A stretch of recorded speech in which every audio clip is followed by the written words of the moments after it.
Здравствуйте, меня зовут Виктор. Я сегодня в роли диванного эксперта, точнее газонного. Хочу передать привет Михаилу Денисову и сказать ему спасибо за то, что он поставил меня год назад на колесо. Уже год я катаюсь на колесе Kingsong 18L. Неделю назад я взял колесо M-Super 18X. Оно тоже 18-дюймовое, как и Элька. И хочу рассказать свое мнение по результатам этого теста. Сначала не очень хорошего. Ручка оказалась слабовата. После того, как я взял колесо, она у меня практически сразу вышла из строя. Меня расстроила ручка, потому что я привык уже к тому, что на Эльке ручка находится непосредственно над центром масс колеса. А на этом колесе она смещена вдоль оси. Я к этому не был готов в метро, когда поезд шатнул во время движения, а колесо было включено, то, в общем, колесо поехало.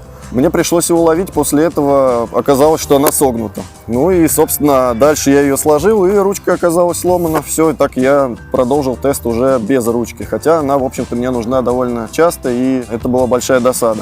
Большие поломки закончились, то есть дальше скорее плюсы у этого колеса присутствуют. Хороший набор скорости, отсутствие воблинга на большом диапазоне скоростей. На Эльке воблинг присутствует, его поймать гораздо легче, чем на этом колесе. Возможно, за счет диаметра покрышки, возможно, за счет того, что центр массы у него ниже расположен. Очень хорошо подходит для езды по бездорожью, для езды по тропинкам, по лесным, по шишечкам, по веточкам, и прекрасно держит.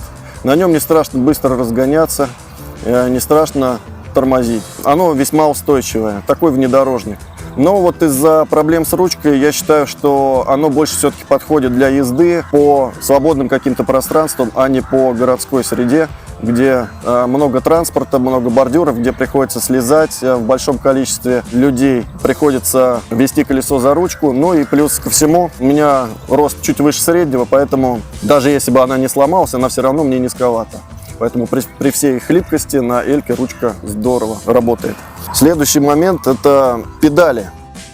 В Kingsong педали шире, чем на M-Super.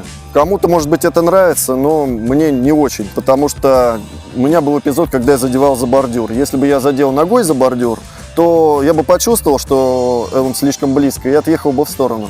А там получился удар и падение. Здесь такого нету. За счет угла наклонов педалей есть какое-то ощущение стабильности и надежности. И на каких-то маневрах и больших скоростях мне лично надежнее на нем стоять.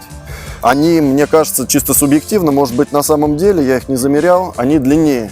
И опять же, мне это удобнее. Да, на самом деле, вот мне подсказали, что на Эльку можно взять педали подлиннее.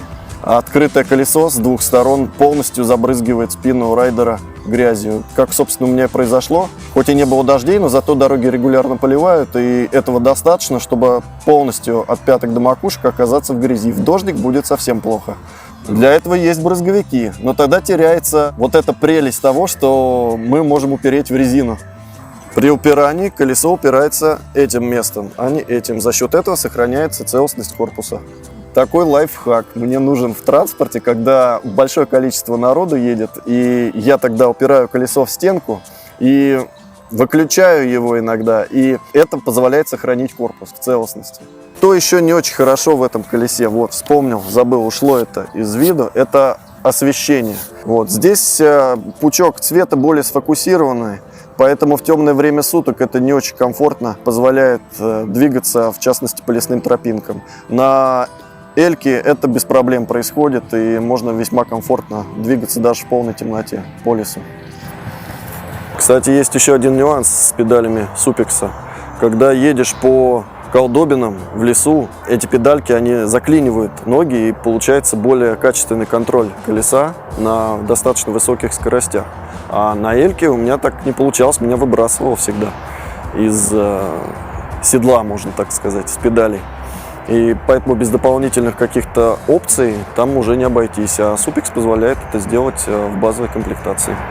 Как итог, хочу сказать, что колесо очень достойное по своим характеристикам, но у него есть некоторая специализация, по моему мнению. Оно предназначено больше для внедорожья. Едет очень стабильно, но оно для тех, кто не боится его несколько модернизировать, в частности, его ручку.